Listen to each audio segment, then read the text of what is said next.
Thank you very much for your presentations. Before we move to your questions, to comments, let me remind you that only accredited journalists can ask questions. There are many, many people in the room today, some of whom I do not know. Secondly, that we will have country huddles just after this press conference, which will allow you to ask specific questions related to the individual countries. We start with Jorge.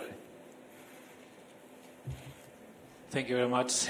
I guess good afternoon already. Jorge Valero with Bloomberg. A question for either Commissioner Gentiloni or Vice-President Dombrovskis. On France, how concerned are you about a possible victory of Marine Le Pen in the elections and becoming the Prime Minister of the country from the economic standpoint and fiscal standpoint? Secondly, whether you think that the launch of this EDP puts you in a coalition course with possible government of Le Pen, given that, I mean, we know that she is not, let's say, the most conciliatory actor when it comes to EU institutions. Thirdly, if you are confident that these new fiscal rules that could bring faster and quicker sanctions will be enough to discipline a French government, or at the end of the day will be the market discipline what will play the trick? Thank you. Well, first of all, you know very well the Commission's established policy. We are not commenting party politics and election campaigns in member states. It's something which member states need to run themselves, and it's for voters to decide. On fiscal, well, it's something which he had been signaling from the European Commission side already for a long time, our intention to launch excessive deficit procedures in spring 2024, following the deactivation of the general escape clause, and correspondingly having assessed this fiscal situation in member states, we came to the conclusion that deficit criteria is not met in 7 member states, including France. As I said, it's a standard procedure within the European semester, and actually our new economic governance framework has left it largely unchanged. And I would say it's way too early to start talking about some kind of possible enforcement steps or anything like this, because we are now at the first steps. It then will be for member states to provide their opinion, for us then to come with decisions on actually launching the excessive deficit procedures, providing fiscal trajectories to member states, which we intend to do in autumn, and then member states would how to implement those fiscal trajectories, and only then the assessment would start on implementation. So we are quite some time away from that stage. Oh, sorry. Apologies. Yeah. Go ahead. No, just to complement what Valdis said, I think we all know that what we present today, which is a first step of a decision that will be taken in the coming weeks, was largely expected. So I think it doesn't come as a surprise. And largely expected. By the way, in the same package, we also state the fact that France is no longer experiencing imbalances, which is also a message of reassurance. So this is, I think, very clear from our side. There is no unexpected decision in the first step we are taking. David.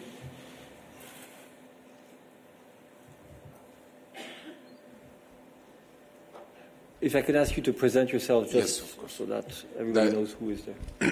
Thank you, Eric. David Carretta, Radio Radicale. This is the first time that you postpone the recommendation of the fiscal adjustment for countries under EDP. I understand that there is a need to ensure coherence between the fiscal trajectory of the preventive arm and the adjustment of the corrective arm. But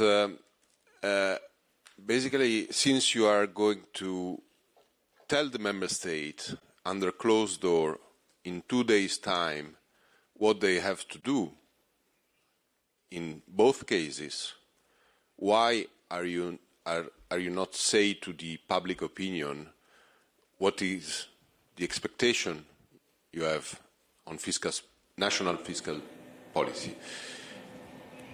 E se posso una domanda in italiano per il Commissario Gentiloni. Lei ha appena detto non è un ritorno all'austerità, ma in alcuni Stati membri, compreso quello che lei conosce meglio di tutti gli altri, già si dice è un ritorno all'austerità.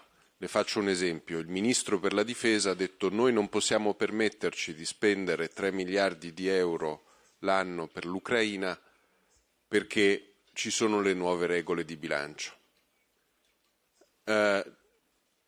Volevo chiederle, questo patto di stabilità e crescita impedisce all'Italia di stanziare 3 miliardi per la difesa o per l'Ucraina?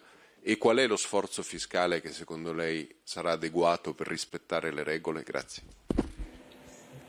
To start responding to the first question. As we had been mentioning also in introductory remarks, this in a sense is also a transition year because new fiscal rules have now just entered into the force and we need to manage this transition to the new rules, and these new rules have more medium-term focus on fiscal policy, so member states need to prepare medium-term fiscal structural plans, and member states also have certain leeway in preparation on those medium-term fiscal structural plans.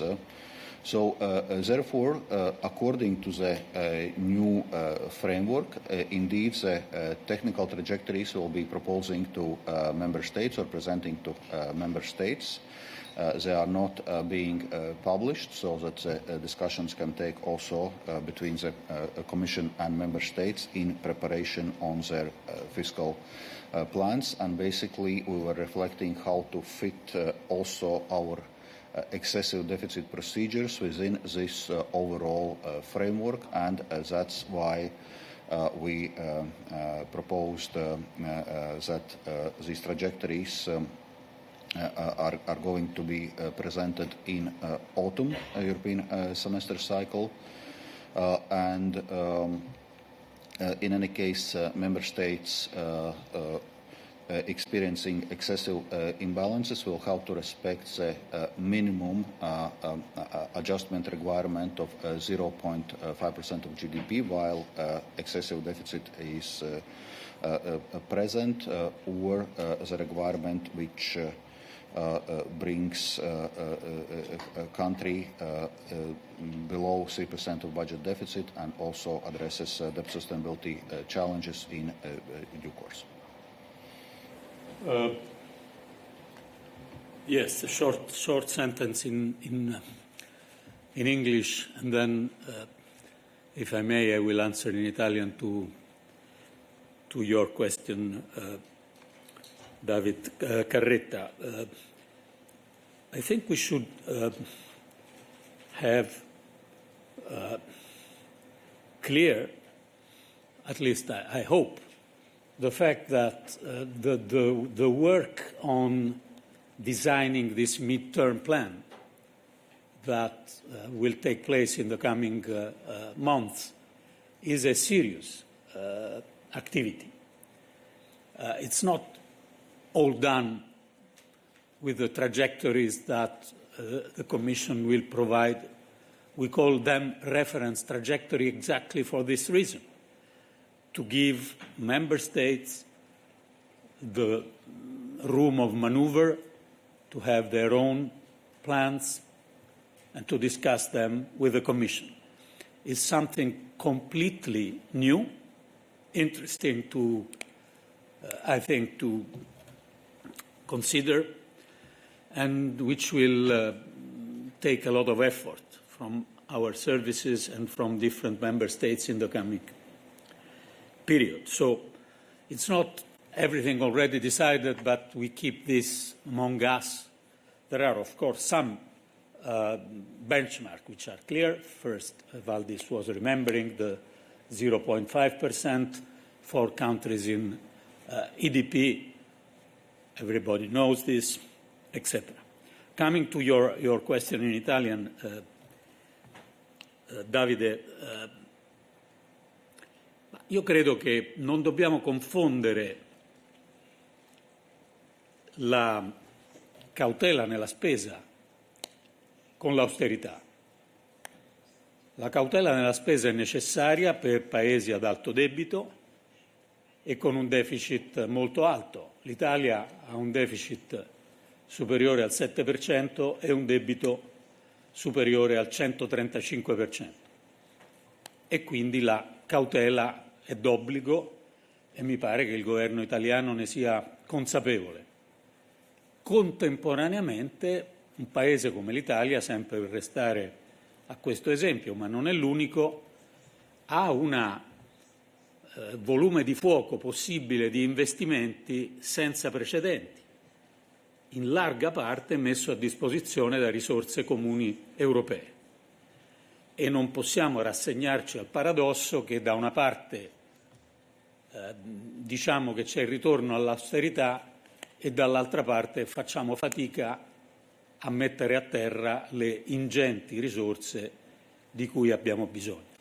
Quindi serve da un lato cautela della spesa e dall'altro moltiplicare gli impegni per gli investimenti del PNRR e di altre grandi opportunità. Lo spazio per investimenti c'è, gli investimenti pubblici in Europa non stanno diminuendo, sarebbe auspicabile che anche quelli privati aumentassero, ma quelli pubblici stanno aumentando negli ultimi anni e non è austerità questa. Thank you. A little point of logistics before we carry on. Time is not completely unlimited, so just for you to be aware, the more you ask multiple questions, the higher the risk that some of your colleagues will not get the floor. And then I will let you discuss among yourselves. Paola.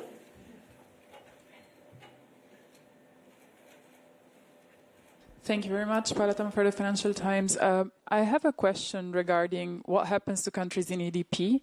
So once the Commission and the country have established the multi-annual plans, can this spending limit be higher, the requirement be higher and stricter than the 0.5%? And in that case, which one is more binding? Is it the 0.5 or the spending trajectory? And if it's the 0.5, is there not a risk that countries would rather stay in an EDP? Thank you.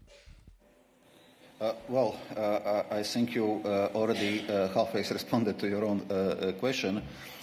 Indeed, this 0.5% adjustment benchmark is a minimum benchmark in excessive deficit procedures.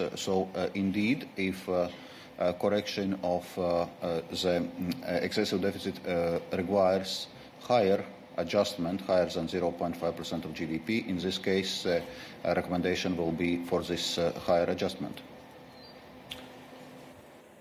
Carl, tu avais demandé la parole? Non? Non? C'est bon. So the lady next to you. Yeah. Good afternoon. I'm Camelia Donsu from ProTV Romania. For the Commissioners Gentiloni and Dombrovskis, what urgent measures should Romania take to avoid an even deeper economic crisis? And what risks do you anticipate in the short and medium term? Thank you very much. Regarding situation in Romania, indeed we see some cause on concern regarding both fiscal situation and macroeconomic imbalances. So on fiscal situation, as I outlined already in the introductory statement, we conclude that Romania has not taken effective action in addressing its excessive deficit, and excessive deficit last year was substantially above 4.4% of GDP value recommended to Romania under excessive deficit procedure. So correspondingly, we'll be issuing new adjustment trajectory for Romania on fiscal.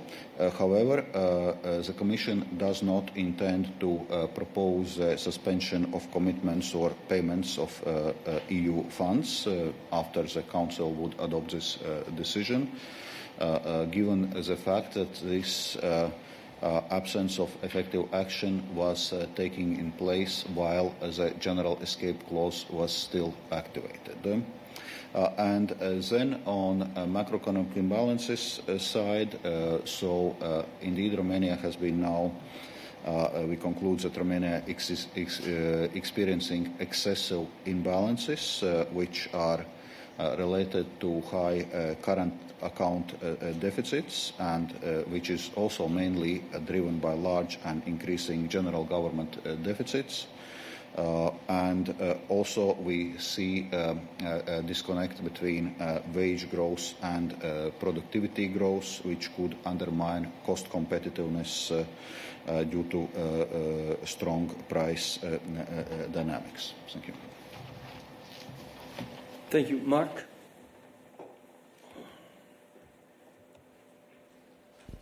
Yes, good afternoon. Mark Peperkorn, Volkskrant, Netherlands. Mr. Gentiloni, I don't get your answer on David's question. I don't understand what caution with expenditure means. I would therefore ask you, how realistic is it that the 7 countries of which the Commission think an EDP is needed can correct their deficit without at least partially cutting their expenditure, meaning austerity? And Mr. Dombrovskis, do you agree with Mr. Gentiloni that going back to austerity would be a terrible mistake? Thanks. Well, you can call everything austerity. I am not defining austerity the fact that we have fiscal rules.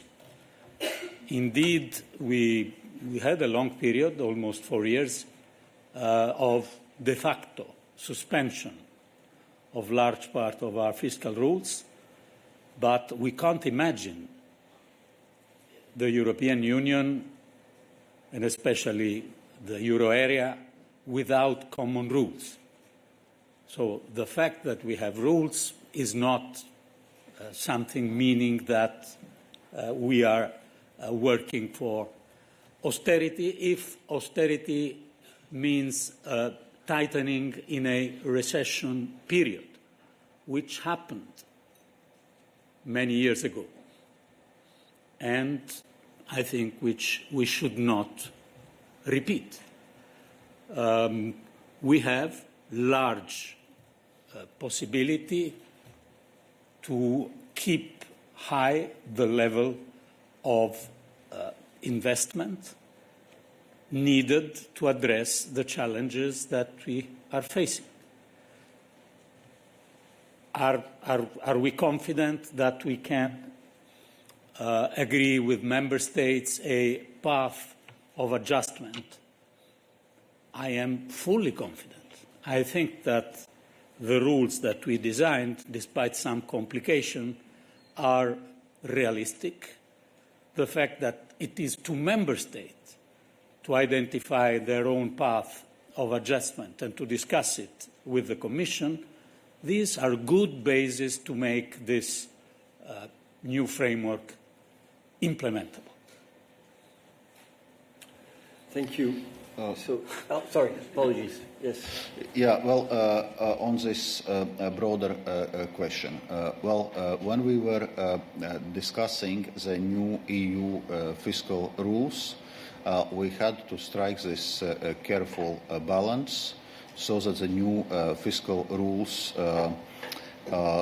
ensure both fiscal sustainability and sustainable growth. And we think we have found this balance, and also one of the elements indeed in this review of our fiscal rules was to strengthen the counter-cyclicality of the rules, exactly as Commissioner Gentiloni outlined, to avoid fiscal tightening in a period of economic recession.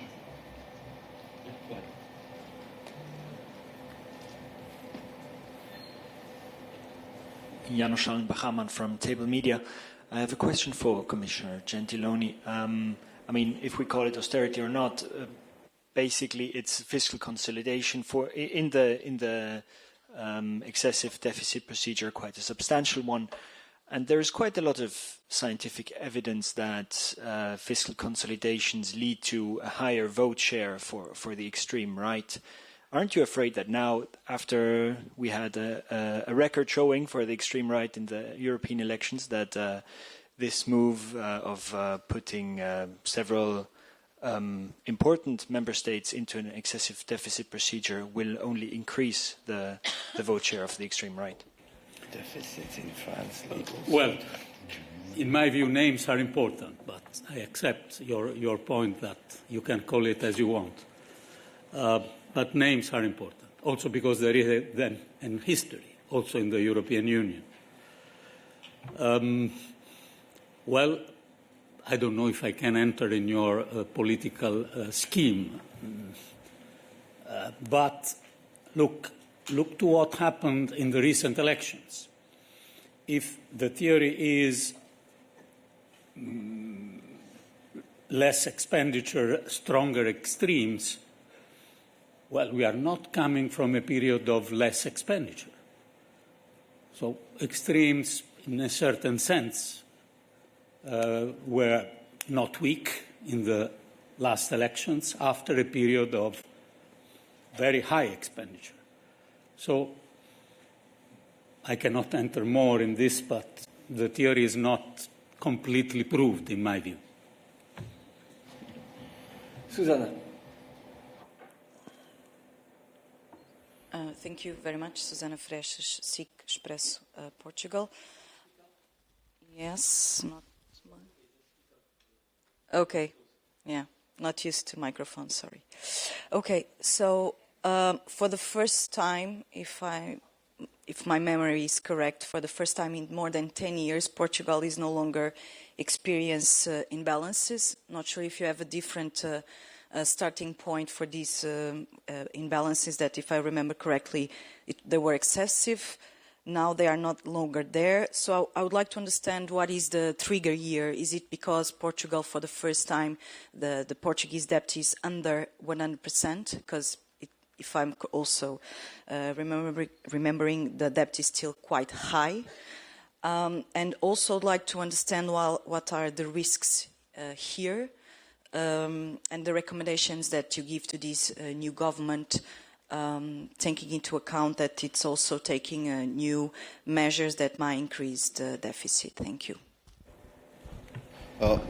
First of all, indeed, we congratulate Portugal on impressive economic performance in terms of addressing its imbalances. So indeed, the conclusion is that Portugal no longer experiences imbalances, and it's linked to, but not only, also on very strong fiscal performance in Portugal. Portugal is running actually a budget surplus, which is not frequent, as we know, and debt to GDP ratio is declining rapidly.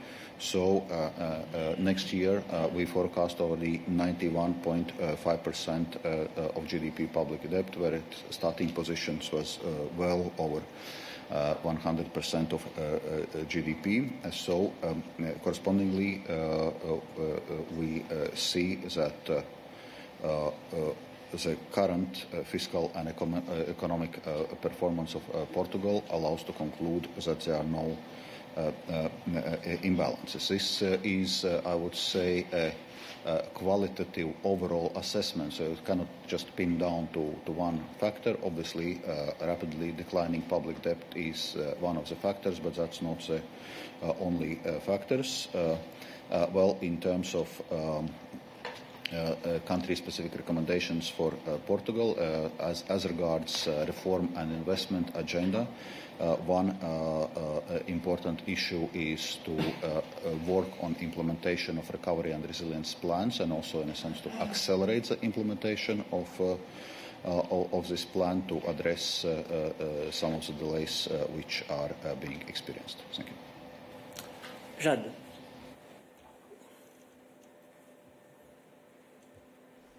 Oui, bonjour. Jade Grandin du journal L'Opinion. On comprend que vous ne voulez pas commenter la situation politique dans les différents pays, mais est-ce que la Commission est prête à assumer un rôle de dire qu'il y a des limites à ce qu'on peut faire en termes de finances publiques, ou est-ce que simplement ce rôle de mettre des limites est trop politique pour vous? Est-ce que c'est contre-productif pour la Commission européenne d'envoyer un message clair de dire quelles sont les limites budgétaires pour les États membres? Comment vous vous situez dans ce nouveau contexte?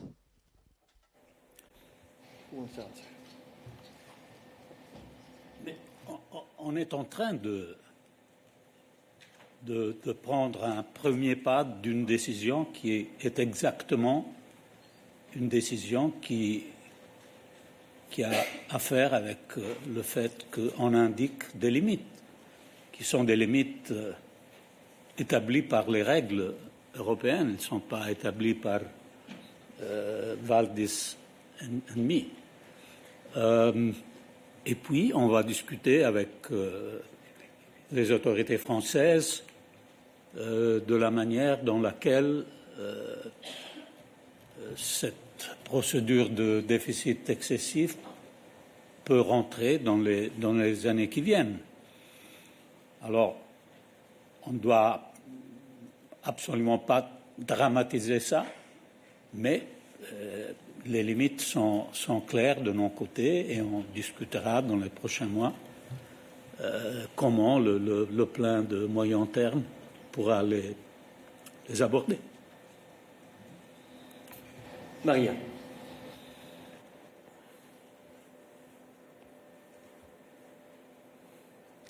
Hello, Maria Psara with Euronews Greece. As I saw, waiting for the report on Greece, the Greek economy looks better, but at the same time the situation inside Greece for the Greek citizens is difficult due to the high prices of the products, the inflation, the high prices of housing, and in general because of the increased cost of living. So, according to the Eurobarometer, 8 out of 10 Greeks have difficulties to pay their bills. And we come out of a situation of not austerity. So, I would like to ask you, which is your message to these citizens of the European Union that come out of 3 financial programs and still have difficulties because of the cost of living? Thank you. Well, as we know, indeed, in recent years, the Eurozone has experienced a spike of inflation related initially to energy price shock, but then broadening throughout the economy. Indeed, this is reflected also in our analysis that this inflation had been negatively affecting the purchasing power and real incomes of the population. So therefore, it was very important that in our macroeconomic policy response, monetary policy and fiscal policy works hand in hand, and it allows us to bring down inflation rapidly. And as we see, inflation is indeed rapidly declining, and also the European Central Bank has already started to reduce interest rates. And correspondingly, it's also reflected in our forecast. We expect public consumption and purchasing power to rebound, and our policy response actually helped us to happen, because indeed one of the ways which is decreasing the purchasing power of people in a most rapid way is to allow for unchecked inflation. So when we saw this spike of inflation, we had to react. We had to bring inflation under control, because the negative consequences are very tangible if it's not being done. Yeah.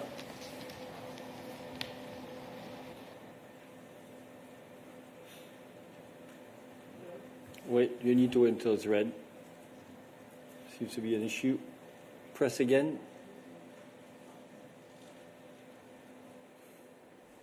Okay, now it's working. This is Gregorio Sorgi from Politico. I have a question for either the Vice President or the Commissioner about France, because in the past the Commission always refrained from opening EDP against big countries like France. There is the famous line from Juncker, who famously said, parce que c'est la France. But the rules have changed in the meantime, so should we expect the Commission to be more serious about implementing the rules if a big country like France deviates from its path, or will the same approach as it has been in the past persist in the years to come? I think it's obvious that the decisions in a framework of our fiscal and macroeconomic governance need to be done based on the facts and whether country respects the treaty reference values for deficit and debt, and not based on the size of the country. So that much I think is obvious. Second, when we were discussing new EU fiscal rules, indeed that was very much part of the discussion, that this increased flexibility for member states to set their fiscal trajectories come hand in hand with stronger enforcement. So that's exactly how the Commission intends to proceed. Thank you. I now go to Interactio. Virginie. Oui, vous m'entendez? On t'entend et on te voit, vas-y. Bonjour. J'essaie de comprendre. La France a présenté il n'y a pas longtemps, en avril je crois, un programme de stabilité accompagné d'un programme de différentes réformes censé ramener les déficits sous la barre des 3% en 2027. Ce que j'essaie de comprendre, c'est si ce programme de stabilité qu'elle a présenté utilise au maximum d'ores et déjà toutes les flexibilités, enfin les deux flexibilités offertes par la réforme du pacte de stabilité, à savoir jusqu'en 2027, oui c'est ça, la possibilité de tenir compte des intérêts de la dette et de la défense, et en revanche, sur la suite, la possibilité d'allonger la période d'ajustement en fonction de réformes et d'investissement. Est-ce que ma question est claire?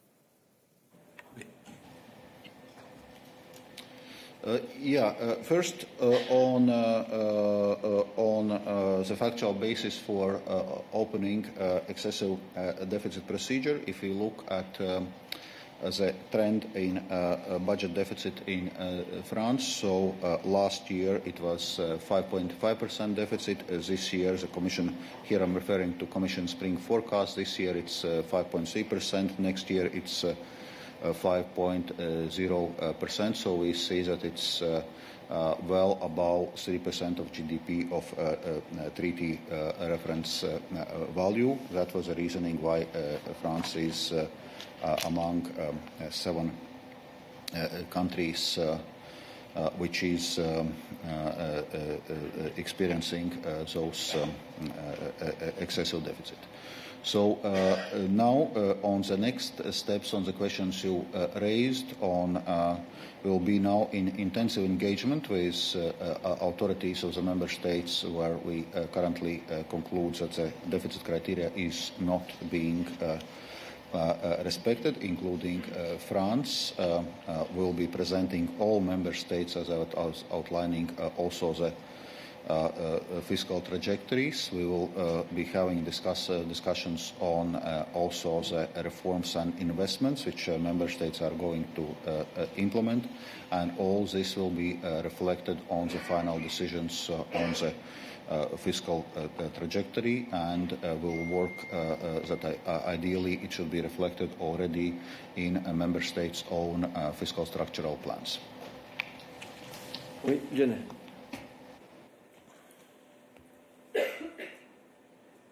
Bonjour, Lionel Julien Arte. Une question aux trois commissaires, si c'est possible. Enfin, une réponse demandée aux trois commissaires. Les réformes, évidemment, autour des problèmes que l'on connaît en France, j'ai bien compris que c'est compliqué pour vous de répondre, mais les réformes structurelles telles que retraite, etc., est-ce que les projets des uns et des autres vous inquiètent, en fait? Que ce soit ou l'assurance chômage, etc., qui peuvent rentrer dans le cadre de cette procédure. Merci. Je pense que nous avons déjà répondu un certain nombre de fois à des questions maintenant sur le programme des différents partis politiques. Donc, voilà, donc c'est la dernière question qu'on prend sur ce sujet. Merci beaucoup. Who wants to answer? Non, mais écoute, well, we are not, of course, in a condition where we can enter in the debate, the different proposals that are at stake. There is an electoral campaign, so I think you can understand that this is not something that the Commission can comment at this stage. We will discuss this in the coming months within the preparation of this midterm plan, and I'm confident that this discussion will be useful and with a good conclusion. Last question, Tom. Tom Weingart, Power News, Germany. Just a short question. As the Vice President said earlier, that 0.5% per year is the minimum. Could we expect that the recommendation of the Commission for countries with high excessive deficit will be much higher? Let's say if a country has 5 or 7% deficit, then the recommendation would be higher than 5% per year. It may well be so. The recommendation will